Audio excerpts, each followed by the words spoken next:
Now, coming to Geneva is fantastic to check out the International Auto Show, but another reason we're here is to drive this, the 7th generation Volkswagen Golf. Now, we've had a chance to drive it before in different versions. A year ago, we got a chance to drive the base model Volkswagen Golf that's coming to Canada shortly. We also had a chance to drive the GTI, and today, the Golf R, the top-of-range powerhouse with all-wheel drive. This is a very important car for Volkswagen.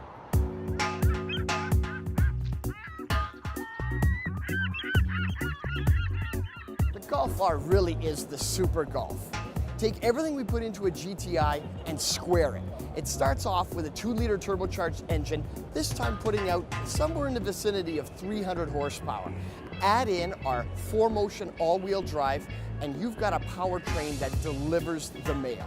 The car is fast, the car is stable, it's got an excellent braking system.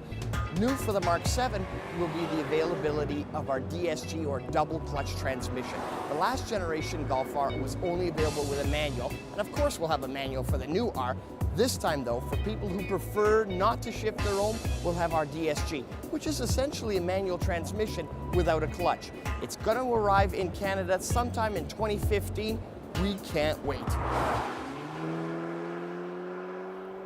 Now, the new 7th generation Volkswagen Golf is wider and it's longer, and you notice it right away when you get into this car compared to the older product.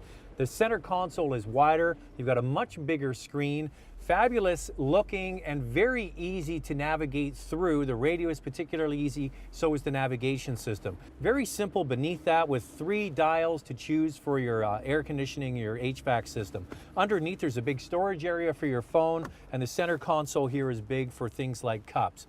Now you look at this particular Golf R and you notice the big chunky steering wheel that's flat at the bottom. There's new switchgear here throughout the entire car that feels more upscale and refined than the previous model, and a nice pleasant looking simple dashboard. But the star of the show with this car are the comfy and supportive seats that are heavily bolstered and have R there in the back. So it doesn't matter which model you get, the base Golf or this top of the line Golf R, they're all very similar on the inside. There's more room in the back seat for people, and the overall dimensions of the car make it much more usable for families.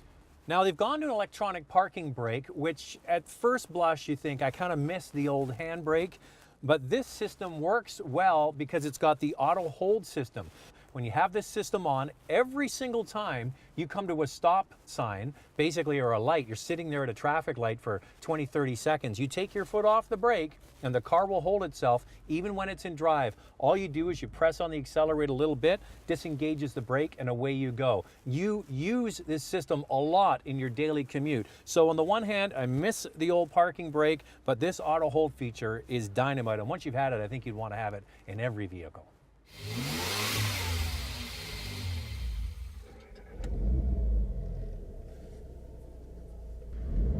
Now, the Golf GTI has 210 horsepower from a 2-liter turbocharged direct injection engine.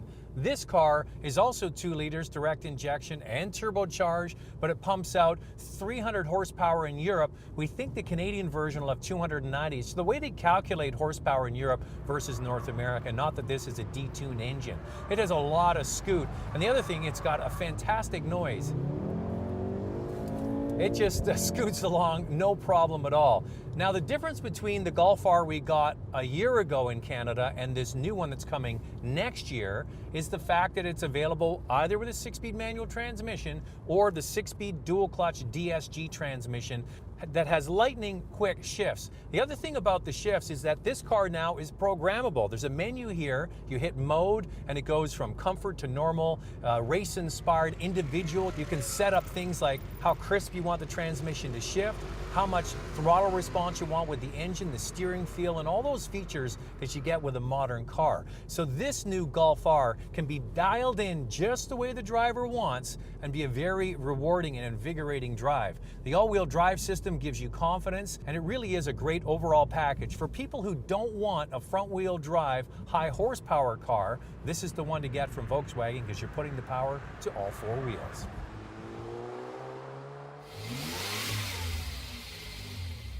As we mentioned, the regular Golf and the GTI are going to be here this year. This one's coming in a year, and because it's that far away, pricing has not been finalized. But we're hearing that it's going to be very similarly priced to the outgoing Golf R, which was right at $40,000, but fully equipped. For this car, all you're going to need to choose is the color and the transmission. This platform, the engine and the transmission are shared with the new Audi S3, and that vehicle starts at $44,000. So if you're a savvy buyer, this Golf R has the same underpinnings but is less expensive.